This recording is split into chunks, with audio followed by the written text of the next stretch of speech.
এই যে শুনছো, ভূতের গল্প শুনবে তার আগে বলে যেও তোমার পাশে কে আছে, নয়তো ভয় পেতে পারো। আমার নাম তানহা। আমার একটি বেস্ট ফ্রেন্ড আছে, তার নাম ফাইজা। আমরা একই মাদ্রাসায় পড়তাম। ফাইজার আগে থেকেই জিনের সমস্যা ছিল।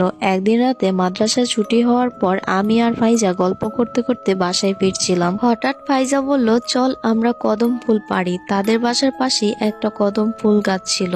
আমি প্রথমে রাজি হইনি, কিন্তু ফাইজা অনেক জোর করায় শেষে রাজি হয়ে যায়। তারপর আমরা গাছটার কাছে যাই। ফাইজা গাছে উঠে পড়ে, কিন্তু অনেক সময় পার হয়ে গেল সে নিচে নামছিল না। আমি বারবার তাকে ডাকতে থাকি, কিন্তু কোনো সাড়া পাই না। আমি নিজেও গাছে উঠতে যাচ্ছিলাম, ঠিক তখনই হঠাৎ ফাইজা উপর থেকে নিচে পড়ে যায়। তখন সে অজ্ঞান হয়ে গিয়েছিল। আমি ভয় পেয়ে তার বাবা মাকে জোরে জোরে ডাকতে থাকি। তারাই সে দ্রুত ফাইজাকে কবিরাজের কাছে নিয়ে যায়। পরে যখন ফাইজার জ্ঞান ফিরে, কবিরাজ তাকে জিজ্ঞাসা করে, তুমি রাতে গাছে উঠেছিলে কেন? ফাইজা বলে সে কিছু